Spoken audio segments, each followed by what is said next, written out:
Assalamualaikum warahmatullahi wabarakatuh. Waalaikumsalam warahmatullahi wabarakatuh. Alhamdulillahi rabbil alamin. Wa bihi nasta'inu ala umurina waddin. Wassalatu wassalamu asrofil minal anbiya'i wal mursalin wa ala alihi wa sahbihi ajma'in. Amma ba'du. Para bapak dan para ibu dan para saudara-saudara yang saya hormati, para tokoh-tokoh masyarakat yang saya hormati, para alim ulama yang saya hormati, puji syukur alhamdulillah Allah telah melimpahkan rahmatnya dan hidayahnya kepada kita semua, dikasih kesehatan dan umur panjang sehingga kita bisa berkumpul, bertatap muka atau bermuajahah pada malam hari ini. Marilah kita bersama-sama bersolawat serta salam kepada junjungan Nabi kita Muhammad sallallahu alaihi wasallam. Marilah kita tingkatkan keimanan kita, ketakwaan kita kepada Allah Subhanahu wa ta'ala. Marilah kita bersama-sama mengucapkan puji syukur alhamdulillah pada malam hari ini, pada malam Rabu ini. Cuacanya bisa terang benderang. Tadi sore hujannya sangat lebat. Bila tidak terang benderang, bila keimanannya, keyakinannya, pendiriannya, kemungkinan para jamaah ini tidak bisa hadir karena ada halangan-halangan karena hujan. Bila yang keyakinannya kuat, imannya kuat, pendiriannya kuat, ingin menghadiri di dalam jamiah tahlil, pasti hadir. Bila imannya tidak kuat, pendiriannya tidak kuat, dipastikan tidak hadir. Karena keimanan-keimanan itu adanya di hati dan pikirannya. Karena iman-iman itu adanya di hati dan pikirannya. Bila imannya, hatinya di dalam kebimbangan, dipastikan pikirannya juga di dalam kemalasan atau kebimbangan juga. Bila umat manusia bisa berangkat di dalam pengajian-pengajian atau pengausan-pengausan atau jamiah tahlil, itu karena hati dan pikirannya itu bersatu, udah mantap, keyakinannya itu udah bersatu, dipastikan berangkat. Karena keyakinan-keyakinan itu letaknya adanya di dalam hati, di dalam pikiran. Pada malam hari ini di dalam jamiah tahlil ini akan membahas di dalam kitab Pancareng Urip Sejati Urip dan kitab Nurjati. Di dalam kitab Pancareng Urip Sejati Urip dan kitab Nurjati itu yang berbunyi judulnya adalah jalan. Jalan itu maknanya jim jaberja jaganane manusianya. Lam jaberla maknanya jalan. Nun mati Gusti Allah gawe petunjuk. Kita semua ini di dalam perjalanan-perjalanan, di dalam pegangan-pegangan.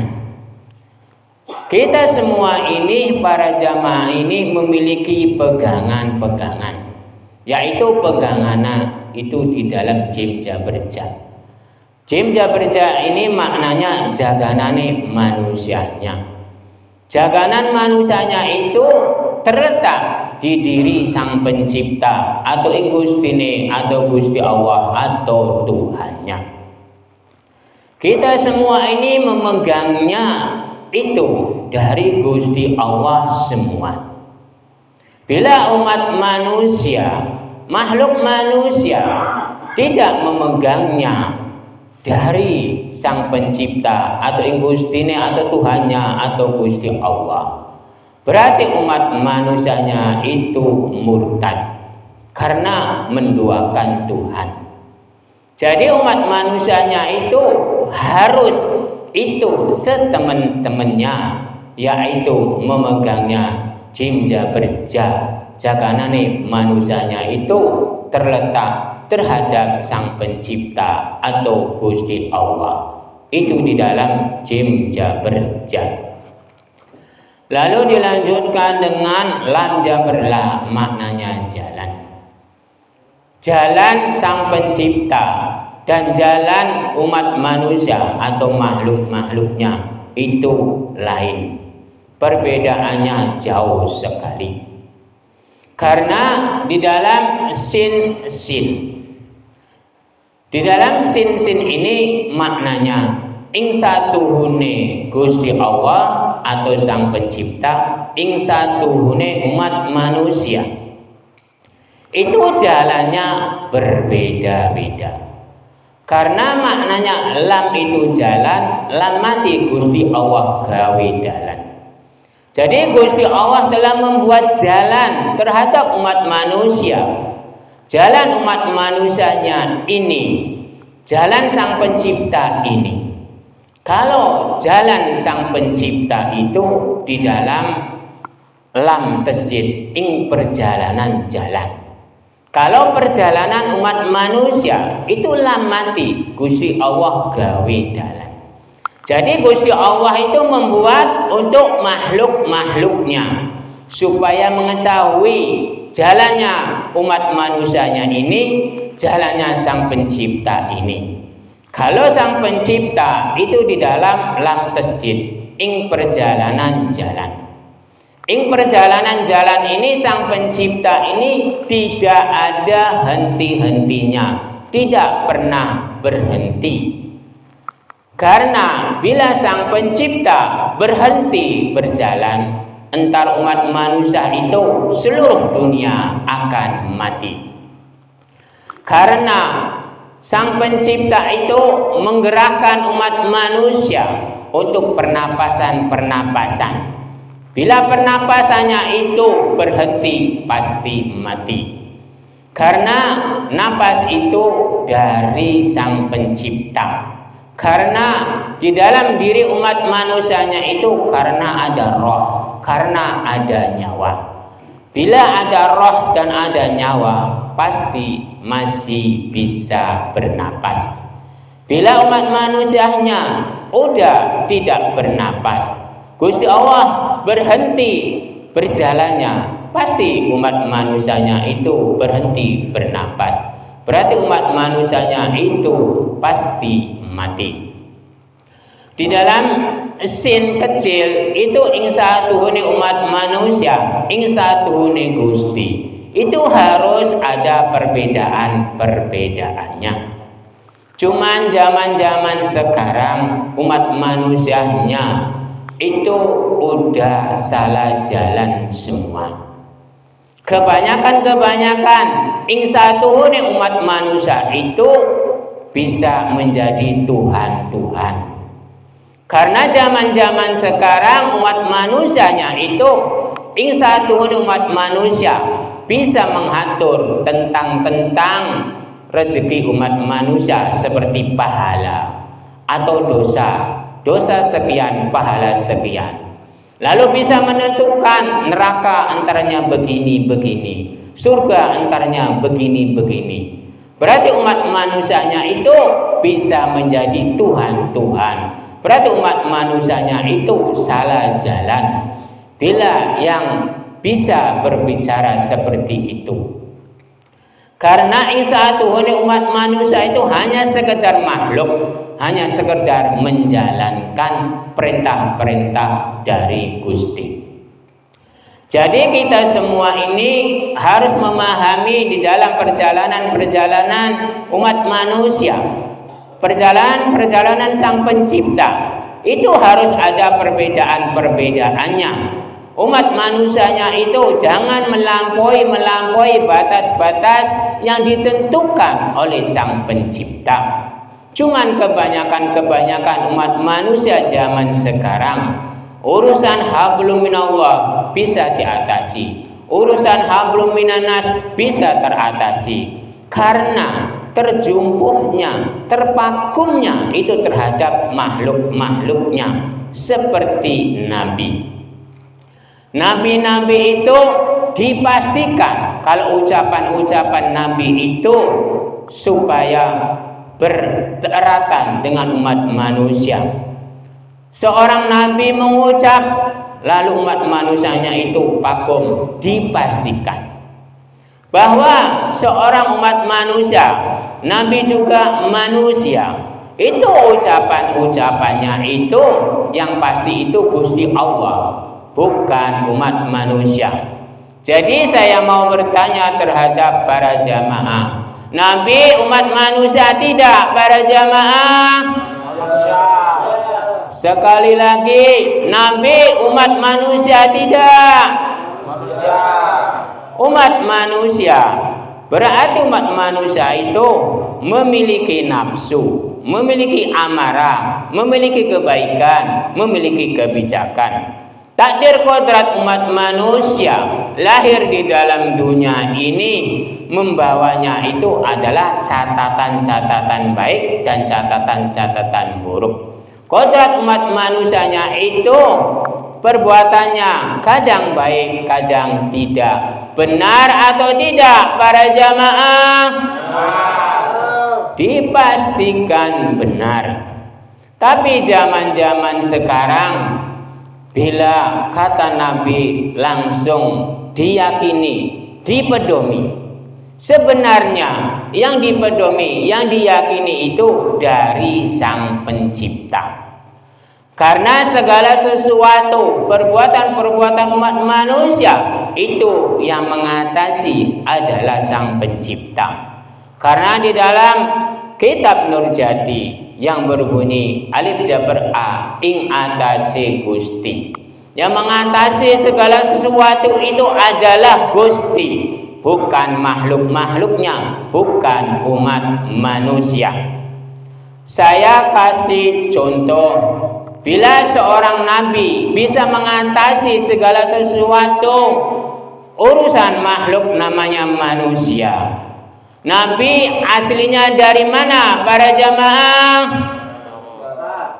Sekali lagi, nabi aslinya dari mana?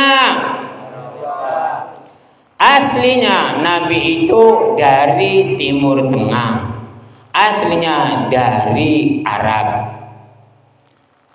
Karena nabi-nabi itu aslinya dari Timur Tengah, apakah seorang nabi itu bisa mengatasi di tanah Indonesia para jamaah? Dipastikan tidak, walaupun masih hidup. Apalagi sekarang nabinya udah banyak yang mati. Jadi yang dipedomi, yang dipakumi itu harus dari Sang Pencipta. Karena Sang Pencipta itu ada ing diri kita ini. Karena saya hidup karena Sang Pencipta, saya mati karena Sang Pencipta.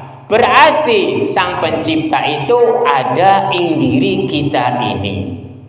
Bila saya mengucap Sang Pencipta itu ada, pasti ada. Bila Sang Pencipta diucapkan oleh umat manusia tidak ada, tidak ada. Jadi Sang Pencipta itu adanya di diri kita ini penentuannya. Saya kasih contoh seperti itu. Karena Sang Pencipta itu seperti agama. Bila saya mempercayai agama ini pasti ada. Bila saya tidak mempercayai agama ini, pasti tidak ada. Jadi segala sesuatu, penentuan-penentuan hablum minallah atau hablum minanas dipasrahkan saja terhadap Sang Pencipta. Karena di dalam kitab Nurjati, di dalam huruf Ainuhin, ing satuhune pangeran kang berhak.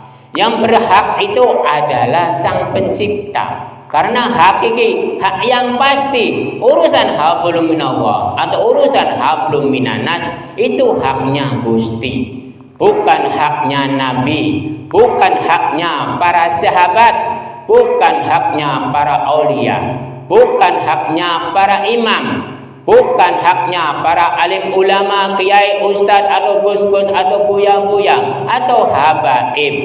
Semuanya itu tidak berhak bisa menentukan urusan hablum minallah atau hablum minanas. Jadi saya mau bertanya terhadap para jamaah, apakah para alim ulama Indonesia bisa mengatasi di tanah suci Mekah para jamaah? Dipastikan tidak bisa. Saya kasih contoh seperti itu. Para alim ulamanya masih hidup, apalagi udah mati, dipastikan tidak bisa. Masih hidup pun tidak bisa mengatasi urusan-urusan hablum minallah atau hablum minanas. Tapi zaman-zaman sekarang umat manusianya, titelnya para alim ulama, kiai, ustadz atau gus-gus atau habaib atau buya-buya atau para imam atau para sahabat atau nabi juga bisa menentukan tentang hablum minallah atau hablum minanas. Karena umat manusianya condongnya itu terhadap makhluk, bukan terhadap Sang Pencipta. Bila kata Nabi ini pasti diikuti, pasti dipedomi. Padahal seorang Nabi itu seorang umat manusia. Bila kata para sahabat atau kata para aulia langsung dipedomi, langsung diyakini. Lalu kata para imam langsung dipedomi, langsung diyakini. Lalu para alim ulama, kiai, ustadz atau gus-gus atau buya-buya atau habaib langsung diyakini, langsung dipedomi oleh umat manusia zaman-zaman sekarang. Seandainya untuk saya, bila ada seorang para alim ulama, kiai, ustaz atau gus-gus atau buya-buya atau habaib atau para imam berbicara tentang urusan hablum minallah atau urusan hablum minanas bisa mengatasi, saya berpikir dulu. Mengatasi diri orang lain, mengatasi dirinya saja belum tentu bisa. Contohnya hablum minallah. Para imam itu, para alim ulama, kiai atau para habaib itu bisa mengatasi urusan hablum minallah. Seperti tentang pahala sekian, entar dosanya sekian, entar surganya di sana begini-begini, neraka entar di sana begini-begini. Jadi saya mau bertanya terhadap para jamaah, apakah para imam, apakah para alim ulama, kiai, ustadz atau gus-gus atau buya-buya atau habaib atau para sahabat atau nabi, apakah udah ke sana, ke surga para jamaah? Para nabi itu udah mati. Udah matinya di dalam kubur. Bila surga dibuka itu kalau udah kiamat kubro. Tapi sekarang ini belum kiamat kubro, masih berkembang di dalam dunia ini. Tapi kok golongan-golongan dia bisa mengetahui? Itu mengetahuinya dari mana? Surganya belum dibuka. Jadi tahunya dari mana? Berarti golongan-golongan dia itu menghayal. Karena bila tidak menghayal, bila pasti udah ada surga itu. Surga itu pasti udah dibukakan oleh Sang Pencipta. Tapi Gusti Allah atau Sang Pencipta atau Gustinya atau Tuhannya yang dibukakan itu ada 3 alam, yaitu alam rahim, alam dunia, dan alam kubur. Berarti umat manusia seluruh dunia, titel apapun itu masih di dalam kubur. Tapi golongan-golongan dia itu bisa mengetahui tentang surga. Jadi para jamaah ini percaya atau tidak para jamaah? Dipastikan tidak percaya. Itu golongan para habaib atau para imam atau para alim ulama, kiai, ustadz atau gus-gus bisa mengetahui tentang perbuatan-perbuatan umat manusia, tentang perbuatan-perbuatan diri umat manusia. Jadi saya mau bertanya terhadap para jamaah, apakah para alim ulama itu bisa mengetahui tentang perbuatan-perbuatan umat manusia para jamaah? Dipastikan tidak. Contoh dirinya saja, apakah mengetahui tentang perbuatannya baik atau buruk, nilainya seberapa? Dipastikan tidak tahu semasa kecil sampai akhir hayat. Dan saya kasih contoh, para alim ulama contohnya ada di kota Cirebon. Lalu saya di sini, apakah bisa mengetahui tentang perbuatan saya di sini para jamaah? Dipastikan tidak. Jauhnya cuma beberapa kilo. Dipastikan tidak mengetahui. Apalagi jauhnya dari Indonesia ke Timur Tengah. Itu tahunya dari mana? Berarti umat manusianya itu hanya sekedar menghayal. Zaman sekarang ini umat manusia kebanyakannya menghayal tentang pahala, tentang dosa sekian, pahala sekian. Itu hayalan umat manusia. Aslinya kalau umat manusianya tahu perbuatan-perbuatan kita ini, pasrahkan saja terhadap Sang Pencipta penilaiannya. Jangan dipasrahkan terhadap umat manusia. Bila umat manusia bisa menghitung sekian, itu adalah hayalan. Karena seluruh umat manusia bisa tahu ini benar, bisa tahu ini salah, entar kalau telah melewati alam pertimbangan. Kalau udah kiamat kubro, entar umat manusianya itu dikumpulkan di alam maksar. Lalu di alam maksar itu disuruh melewati alam-alam pertimbangan. Barulah penentuan umat manusianya itu baik buruknya adanya di situ. Entar Sang Pencipta itu, kamu di dalam dunia ini perbuatannya baik, bagus, benar, mulia, entar mendapatkan kenikmatan. Bila umat manusianya perbuatannya jelek, buruk dan jahat, entar mendapatkan kesengsaraan. Itu Sang Pencipta hanya menunjukkan tentang itu. Aslinya Sang Pencipta itu tidak menghukum makhluk-makhluknya. Karena Sang Pencipta itu yang Maha Rahman, Sang Pencipta itu yang Maha Rahim. Sang Pencipta itu Rahman, itu yang merahmani, yang membentuk makhluk.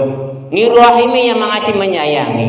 Jadi Sang Pencipta itu mengasihi menyayangi terhadap Sang Pencipta itu terhadap makhluk-makhluknya. Bila ada orang Sang Pencipta menghukum makhluk-makhluknya, berarti penafsirannya kurang pas dan kurang benar. Aslinya yang menghukum umat manusianya itu, yang menghukum itu perbuatan-perbuatannya atas perbuatan-perbuatan di dalam dunianya. Kalau di dalam kitab Nurjati, tergantung ing kawitannya, perbuatan-perbuatan ing alam dunianya, entar pembalasan-pembalasan ing alam kuburnya. Jadi pembalasan-pembalasan atas perbuatan-perbuatannya, bukan Sang Pencipta yang menghukum.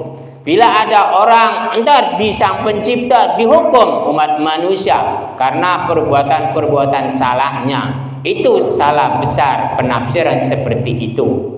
Yang menghukum itu adalah indiri perbuatan-perbuatannya. Itu di dalam lam jaberlah, maknanya jalan. Lalu dilanjutkan dengan nun mati, Gusti Allah gawe petunjuk. Gusti Allah telah menunjukkan terhadap makhluk-makhluknya yang ada di dalam dunia ini. Langit udah dibuat oleh Sang Pencipta. Bumi udah dibuat oleh Sang Pencipta. Sang Pencipta itu menunjukkan terhadap makhluk-makhluknya. Hai umat manusia, langit itu ciptaan aku, ciptakan saya. Lalu alam dunia ini saya yang membuat, bukan umat manusia. Itu di dalam nun mati, Gusti Allah gawe petunjuk. Gusti Allah telah menunjukkan terhadap umat manusia tentang kekuasaan-kekuasaannya di dalam nun jareni. Nun jareni itu kekuasaan ing saking Gustine. Yang berkuasa seluruh alam itu adalah ing Gustine, bukan umat manusia. Bila ada umat manusia bisa mengatasi tentang urusan hablum minallah atau hablum minanas, jangan dipercayai 100%. Yang bisa mengatasi segala sesuatu itu adalah Gusti. Gusti telah mengasih petunjuk bahwa sayalah yang berkuasa di dalam dunia ini dan alam semesta, bukan umat manusia. Maupun hablum minanas, maupun hablum minallah, maupun tentang alam jin, alam malaikat, alam manusia, itu adalah Gusti yang berkuasa, bukan umat manusia.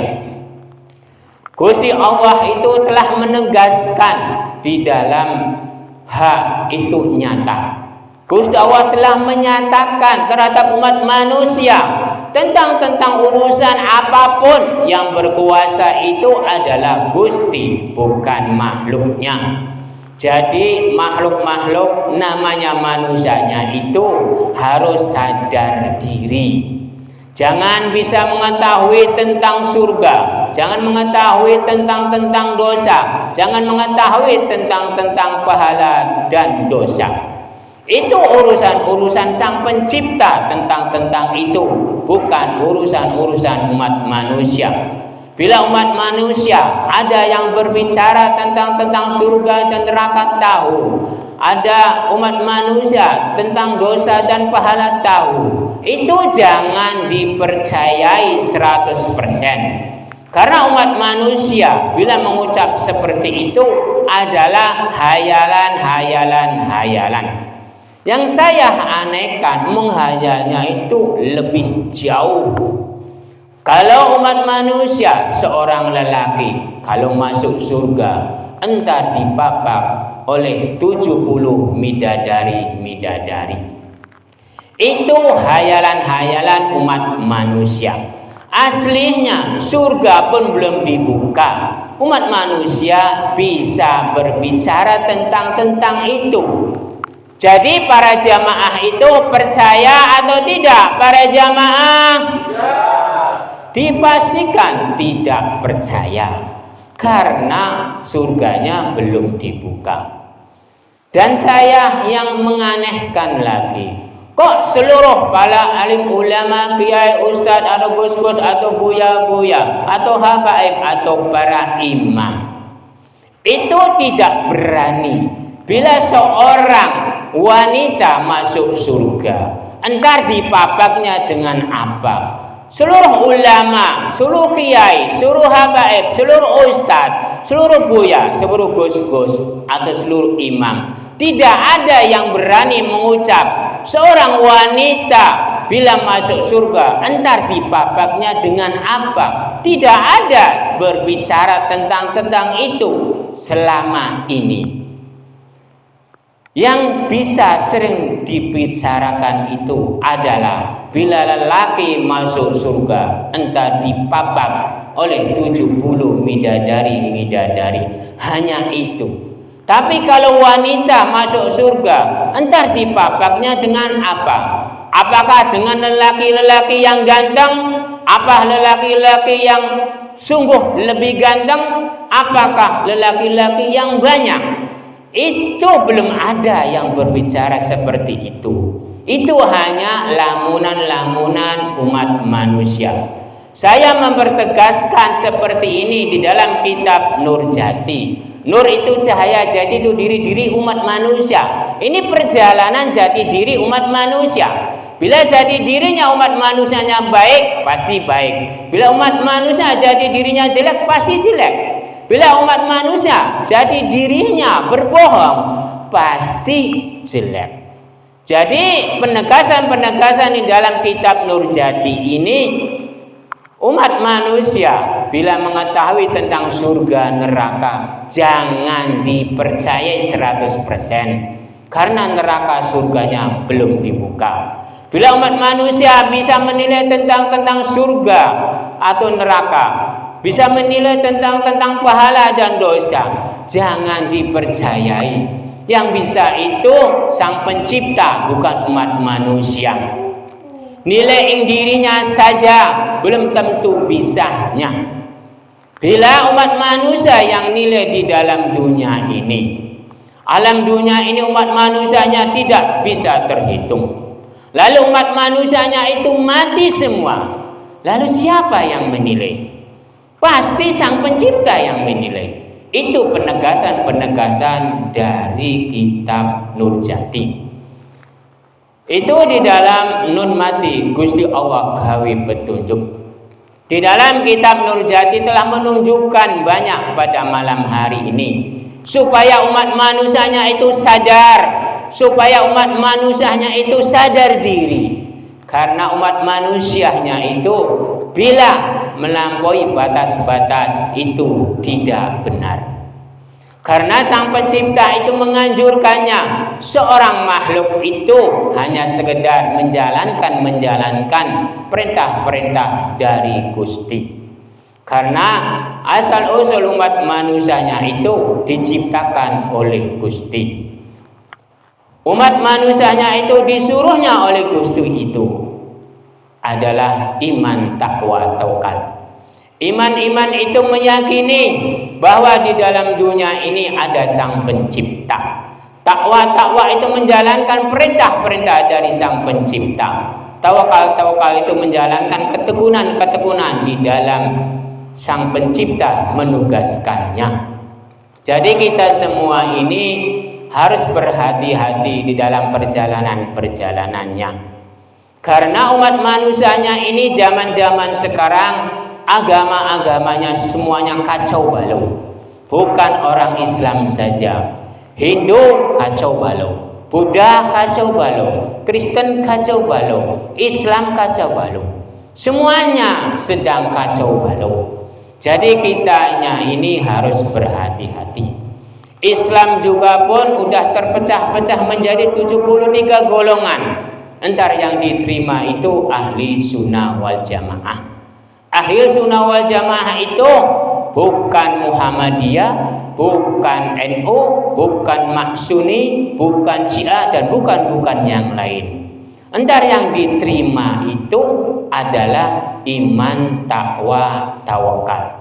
Cukup sekian saja pengawasan atau tausiah pada malam hari ini di dalam Jamiah Tahlil ini.